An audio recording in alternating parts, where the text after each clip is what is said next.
വചനവീഥിയിലൂടെ father JB Puthur.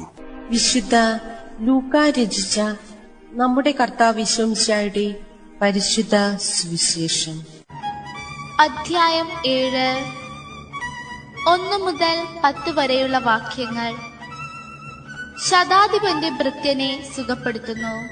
യേശു ജനങ്ങളോടുള്ള പ്രബോധനം അവസാനിപ്പിച്ച് കഫർനാമിലേക്ക് പോയി.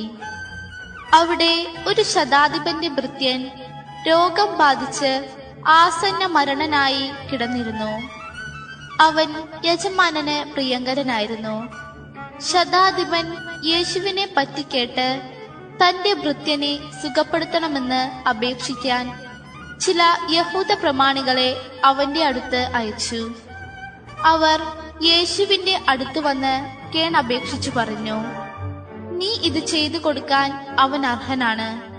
എന്തെന്നാൽ അവൻ നമ്മുടെ ജനത്തെ സ്നേഹിക്കുന്നു. നമുക്ക് ഒരു സിനഗോഗ് പണിയിച്ചു തരുകയും ചെയ്തിട്ടുണ്ട്. യേശു അവരോടൊപ്പം പുറപ്പെട്ടു. അവൻ വീടിനോട് അടുക്കാറായപ്പോൾ ആ ശതാധിപൻ തന്റെ സ്നേഹിതരിൽ ചിലരെ അയച്ച് അവനോട് പറഞ്ഞു, കർത്താവേ, അങ്ങ് ബുദ്ധിമുട്ടേണ്ട. അങ്ങ് എന്റെ വീട്ടിൽ പ്രവേശിക്കാൻ ഞാൻ യോഗ്യരല്ല. അങ്ങയെ നേരിട്ട് സമീപിക്കാൻ പോലും എനിക്ക് യോഗ്യതയില്ല എന്ന് ഞാൻ വിചാരിച്ചു.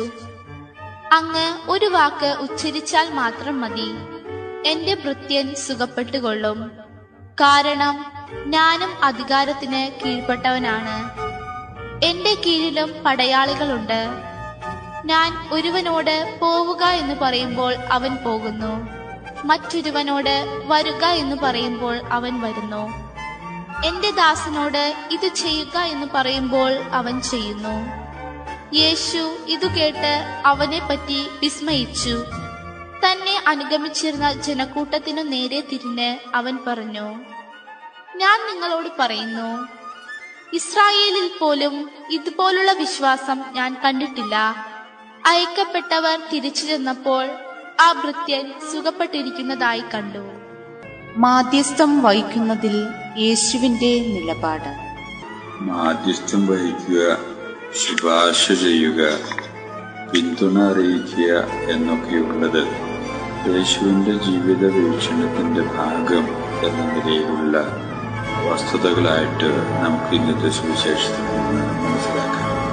യേശു തന്റെ പരസ്യ ജീവിതകാലത്ത് വസിക്കാൻ വേണ്ടി തിരഞ്ഞെടുത്ത ഭവനം കഫർനാമിലായിരുന്നു എന്നുള്ളത് സുവിശേഷത്തിൽ നിന്ന് വ്യക്തമാണ്. ഒരു ദിവസത്തെ ദൗത്യം നിർവഹിച്ചതിന് ശേഷം യേശു സ്വാഭാവികമായിട്ട് വീട്ടിലേക്ക് തിരിച്ചു വരുന്നു. വിശ്രമത്തിനും പ്രാർത്ഥനയ്ക്കും ഒക്കെയായി. മിക്കവാറും അത് രാത്രി സമയം ആയിരിക്കണം.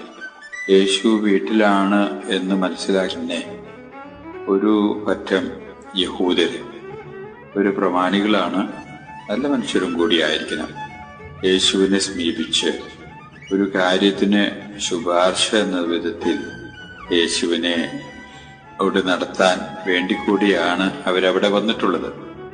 ആ നാട്ടിൽ വിന്യസിപ്പിക്കപ്പെട്ടിരിക്കുന്ന സൈന്യത്തിന്റെ അധിപൻ എന്ന നിലയിൽ അറിയപ്പെടുന്ന വ്യക്തി ശതാധിപൻ എന്ന രീതിയിലാണ് സുവിശേഷത്തെ അദ്ദേഹത്തെ അഭിസംബോധന ചെയ്യുന്നത്. അദ്ദേഹമാണ് ഈ ഒരു കൂട്ടം ആളുകളെ യേശുവിന്റെ അടുത്തേക്ക് പറഞ്ഞയച്ചിരിക്കുന്നത്. അദ്ദേഹം യേശുവിനെ പറ്റി കേട്ടിട്ടേ ഉള്ളൂ, നേരിട്ട് പരിചയപ്പെട്ട് കാണാൻ ഇടയില്ല.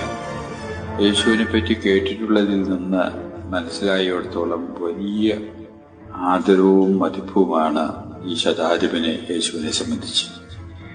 അതുകൊണ്ട് തന്നെ നേരിട്ട് പരിചയമില്ലാത്തതുകൊണ്ട് അദ്ദേഹം യേശുവിനെ അഭിമുഖം തരപ്പെടുത്താൻ ഉള്ള ഒരു ആത്മവിശ്വാസത്തിന്റെ കുറവ് കൊണ്ടോ ആദരവിന്റെ അഭാവമായി തീരും എന്ന് വിചാരിച്ചിട്ടോ എന്തോ യേശുവിന് പരിചയമുള്ള, യേശുവിന്റെ തന്നെ സമൂഹത്തിലുള്ള പ്രമാണികളായിട്ടുള്ള നല്ല മനുഷ്യര് ഒരു പറ്റം ആളുകളെ യേശുവിന്റെ അടുത്തേക്ക് പറഞ്ഞയക്കുകയാണ്. അദ്ദേഹത്തിന്റെ കാര്യം, അദ്ദേഹത്തിന്റെ കീഴിലുള്ള ഒരു പട്ടാളക്കാരനെ ഭൃത്യൻ എന്നാണ് സുവിശേഷത്തിൽ രേഖപ്പെടുത്തി വച്ചിരിക്കുന്നത്. ഒരു തരം രോഗം പിടിപെട്ട് ചികിത്സ നടത്തിയിട്ടും ആ രോഗത്തിന് ശാന്തി ഉണ്ടാകുന്നില്ല. ആ സ്ഥിതിവിശേഷത്തില് യേശുവിലേക്ക് ആ ശതാധിപൻ തിരികെയാണ്. യേശുവിന്റെ വ്യക്തിത്വത്തിലും പ്രവർത്തന ശൈലികളിലും മതിപ്പും ആദരവും തോന്നി. ആ വ്യക്തിയിലുള്ള വിശ്വാസത്തിന്റെ പൂർണ്ണതയിൽ യേശുവിനോട് അപേക്ഷിക്കാൻ വേണ്ടി ആണ് ഈ ഒരു പറ്റം യഹൂദന്മാരെ യേശുവിന്റെ അടുത്തേക്ക് പറഞ്ഞയച്ചിട്ടുള്ളത്. അവർ യേശുവിനോട് പറയുന്നു, ആ പട്ടാള മേധാവി നല്ല മനുഷ്യനാണ്, നമ്മുടെ സമുദായത്തിന് ഉപകാരം ചെയ്യുന്നൊരു മനുഷ്യനാണ്, നമുക്ക് വേണ്ടപ്പെട്ടവനാണ്, നമുക്ക് വലിയ തരത്തില് സഹായിക്കുന്ന ഒരു മനസ്ഥിതിയുള്ള ആളാണ്. അതുകൊണ്ട് ആ ആളുടെ ഈ ഒരു അപേക്ഷ സാധിച്ചു കൊടുക്കുന്നത് നല്ലതായിരിക്കും ഗുരു എന്ന രീതിയിലാണ് അവർ യേശുവിനെ പറയുന്നത്. യേശു അവരോട് ഉത്തരം ഒന്നും പറയുന്നതായിട്ട് സുവിശേഷത്തിൽ രേഖപ്പെടുത്തി വെച്ചിട്ടില്ല. പക്ഷേ ഉത്തരം പ്രവർത്തനത്തിൽ കൂടി യേശു കാണിക്കുകയാണ്. വളരെ ഔദാര്യത്തോടും മഹാമനസ്കതയോടും കൂടി യേശു ഉടനെ തന്നെ അവരുടെ കൂടെ ആ പട്ടാള മേധാവിയുടെ ഭവനത്തിലേക്കായി നടക്കുകയാണ്. യേശു സ്വന്തം വസതിയിൽ നിന്ന് പുറപ്പെട്ടു എന്ന് എങ്ങനെയോ പട്ടാള മേധാവി മനസ്സിലാക്കിയിട്ടായിരിക്കണം അദ്ദേഹം തന്റെ അടുത്ത സ്നേഹിതന്മാരിൽ ചിലരെ യേശുവിന്റെ പക്കലേക്ക് വീണ്ടും പറഞ്ഞയക്കുന്നു. സ്നേഹവും ആദരവിന്റെയും അടിസ്ഥാനത്തിലും കൂടിയാണ് ആ പറഞ്ഞയക്കല്. എന്നിട്ട് അദ്ദേഹം പറഞ്ഞു എന്ന് പറഞ്ഞിട്ട് ഈ പറഞ്ഞയക്കപ്പെട്ട സ്നേഹിതന്മാര് യേശുവിനെ അറിയിക്കുന്നു, ഞങ്ങൾ വന്നിരിക്കുന്നത് അങ്ങയോട് ഒരു പ്രത്യേക കാര്യം അറിയിക്കാൻ വേണ്ടിയാണ്. ഒരു തരത്തിലും ശതാധിപന്റെ ഭവനത്തിലേക്ക് അങ്ങ് വരാൻ,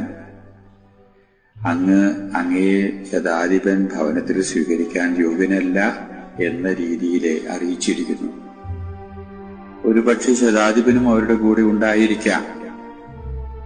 അതുകൊണ്ട് അങ്ങയുടെ നല്ല മനസ്സ് കണ്ട് വളരെ തൃപ്തമായിരിക്കുന്നു.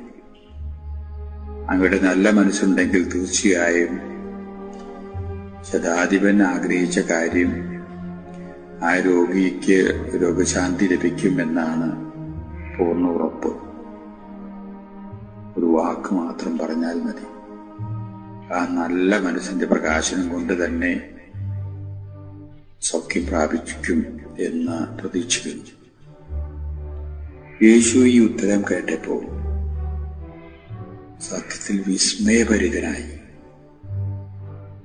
യേശുവിന്റെ വാക്കുകളിൽ നിന്ന് മനസ്സിലാകുന്നത് സ്വന്തം ജനങ്ങളിൽ നിന്നോ സമൂഹാംഗങ്ങളിൽ നിന്നോ പോലും ഇത്തരത്തിലുള്ള ആഴത്തിലുള്ള വിശ്വാസത്തിന്റെ ഒരു പ്രകടനം യേശു ഇതുവരെ ദർശിക്കാനും അനുഭവിക്കാനും ഇവിടെ വന്നിട്ടില്ല.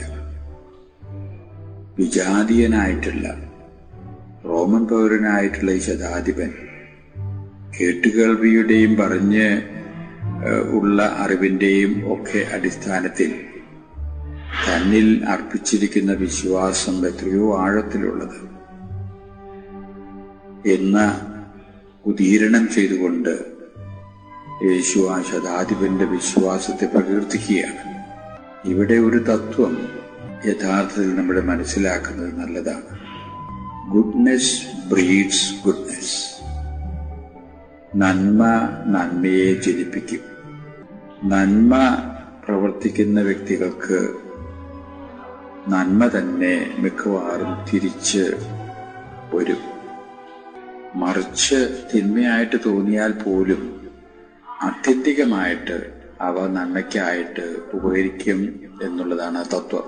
അതുകൊണ്ട് ഇന്നത്തെ സുവിശേഷത്തിന്റെ അടിസ്ഥാനത്തിൽ നല്ലത് ചെയ്യുകയും നല്ല കാര്യങ്ങൾക്ക് വേണ്ടി പ്രാർത്ഥിക്കുകയും മാധ്യസ്ഥം വഹിക്കുകയും ശുപാർശ ചെയ്യുകയും പിന്താങ്ങുകയൊക്കെ ചെയ്യുന്നത് യേശുവിന്റെ ജീവിത വീക്ഷണത്തിന്റെ ഭാഗമാണ്, ജീവിത വീക്ഷണത്തിൽ ഉൾക്കൊള്ളിച്ചിട്ടുള്ളതാണ് എന്നും കൂടി മനസ്സിലാക്കി യേശുവിൽ വിശ്വസിക്കുന്ന നമുക്ക് നമ്മുടെ ജീവിതത്തിലേക്ക് ഏറ്റുവാങ്ങാവുന്നതും ജീവിതത്തിന്റെ ഭാഗമായിട്ട് തീർക്കാവുന്നതുമായിട്ടുള്ള ഈ ശൈലി പിന്തുടരാൻ ഇടവരുന്നത് നല്ലതാണ് എന്ന് വേണം മനസ്സിലാക്കാൻ.